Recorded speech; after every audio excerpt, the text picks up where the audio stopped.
Hi friends, welcome back to another video. Friends, ఈ వీడియోలో మనము హనుమాన్ మూవీ రివ్యూ ఎలా ఉంది ఏం కథ చూద్దాము. ప్రశాంత్ వర్మ ఒక యూనివర్స్ క్రియేట్ చేసి దాంట్లో ఇండియన్ మైథాలజీ తరఫున ఒక్కొక్క సూపర్ హీరోకి ఒక్కొక్క దేవుడి శక్తులు వస్తే ఏ విధంగా మనకు ఇండియన్ సూపర్ హీరోస్ క్రియేట్ అవుతారో అనే థాట్తో మనకు వచ్చేసి ఫస్ట్ మూవీగా హనుమాన్ వదిలారు. అలాగే ఈ మూవీ చాలా రోజుల నుంచి పోస్ట్ పోన్ కావడంతో పండగ కూడా రిలీజ్ అవుతుందా లేదా అనే అపోహల మధ్యలో చాలా కష్టపడి రిలీజ్ చేశారు. కానీ అనుకున్న దానికంటే అంచనాలను మించి విజయం సాధించిందని చెప్పాలి. ఎందుకంటే థియేటర్స్లో జరిగే రచ్చలు వీళ్ళు విజిల్స్ అన్నీ చూసుకుంటే మనకు ఆల్రెడీ ప్రశాంత్ వర్మ సక్సెస్ అయ్యాడని చెప్పుకోవచ్చు. ఇక మూవీ స్టోరీ లైన్లోకి వచ్చేస్తే అక్కడి నుంచి మన అంజనాద్రి అనే ఒక ఏరియాకి వచ్చి అక్కడి నుంచి ఎక్కువ నీకు లేయర్స్ లేవండి, జస్ట్ సౌరాష్ట్ర ఒకటి, అంజనాద్రి ఒకటి. ఇక్కడికి వచ్చేసి చిలిపి దొంగగా హనుమంతు అనే క్యారెక్టర్లో తేజ సజ్జ, అలాగే తన అక్క క్యారెక్టర్లో వరలక్ష్మి గారు, తన ఫ్రెండ్ క్యారెక్టర్లో గెటప్ సీను, ఇంకా మిగతా వాళ్ళంతా ఉన్నారు, సత్య, వీళ్ళంతా కమెడియన్స్గా ఉన్నారు. వీళ్ళందరూ వచ్చేసి తన ఊర్లో తను ఒక చిలిపి దొంగగా ఉంటూ మనకు మామూలుగా ముంబైనే సౌరాష్ట్ర అని చెప్పేసి ఒక ఏదో చూపించాడు.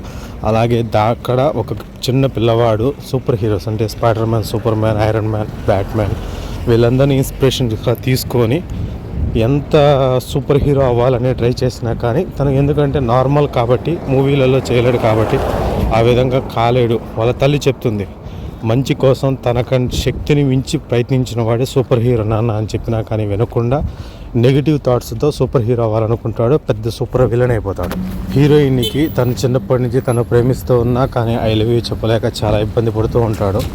ఒకానొక సిచ్యువేషన్లో మామూలుగా ఊరిలో జరుగుతున్న అన్యాయాలకు ఎదురుపడి హీరోయిన్ అడ్డంగా నిలబడినప్పుడు వాళ్ళందరూ మిగిలిన వాళ్ళ అమ్మాయిని తప్పించాలని చంపడానికి ట్రై చేస్తాడు. ఆ సిచ్యువేషన్లో ఒక మిరాకిల్ జరుగుతుంది. ఆ మిరాకిల్ ఏంటంటే క్లైమాక్స్లో చెప్తాను.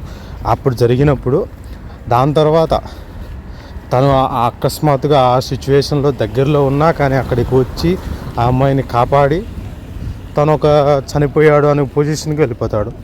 అప్పుడు తన లైఫ్ మారిపోతుంది. ఎందుకంటే మళ్ళా చెప్తాను దాని గురించి కూడా క్లారిటీగా. దాని తర్వాత అసలు ఏమయ్యాడు, తనకు పవర్స్ ఎలా వచ్చాయి, మళ్ళీ తను బ్రతికాడా లేదంటే ఎవరైనా బ్రతికించారా అనేది మనకు మూవీ స్టోరీ లైన్ ఎలా ఉంటుంది, ఏం కథ, తనకు ఒకవేళ పవర్స్ వచ్చిన తర్వాత ఏం చేశాడు, తనని ఎలా కంట్రోల్ చేసుకున్నాడు, పవర్స్ రావడానికి గల కారణం ఏంటి అనేది మనం మూవీలో చూడాలి. ఇంకా మూవీ అయితే చాలా బాగుంది ఫ్రెండ్స్. కానీ కొన్ని సీన్స్ ఎక్కడన్నా చూసినా అనిపించినా కానీ ఆ థాట్స్ పక్కన పెట్టేసేయండి. దీంట్లో మెయిన్ థీమ్గా వచ్చేసి మనకు తెలిసిన ఇతిహాసంలో ఒక స్టోరీ లైన్ ఇద్దరిని రెఫరెన్స్ చేశారు. సప్త చిరంజీవులలో ఇద్దరిని, ఒకరు విభీషణుడు, ఇంకొకరు హనుమంతుల వారు. అలాగే విభీషణుడి క్యారెక్టర్ ఎవరని ఆల్మోస్ట్ అందరికీ తెలుస్తుంది. కానీ ఈ సినిమా యూనివర్స్ ఎక్కువ సక్సెస్ అయితే ఒక మెయిన్ లీడ్ క్యారెక్టర్ని తేవచ్చు అని అనుకోనే జస్ట్ ఏ లుక్స్ మాత్రమే వదిలారు.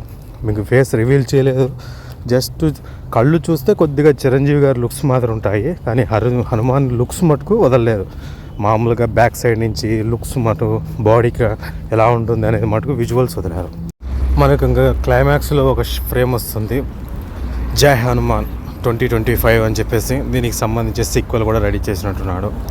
ఫ్రెండ్స్, ఇది మూవీ చాలా బాగుంది. అంటే ఒక చిన్న కుర్రాడు సూపర్ హీరో అయితే అది మన ఇండియన్ మైథాలజీ పరంగా ఆ థాటు, ఆ విజువల్స్, ఆ మ్యూజిక్, ఆ క్లైమాక్స్లో వచ్చే రమ్ రమ్ రుధిరం అనే మ్యూజిక్ సూపర్ అంటే సూపర్ ఫ్రెండ్స్. నాకైతే బీభత్సంగా నచ్చింది.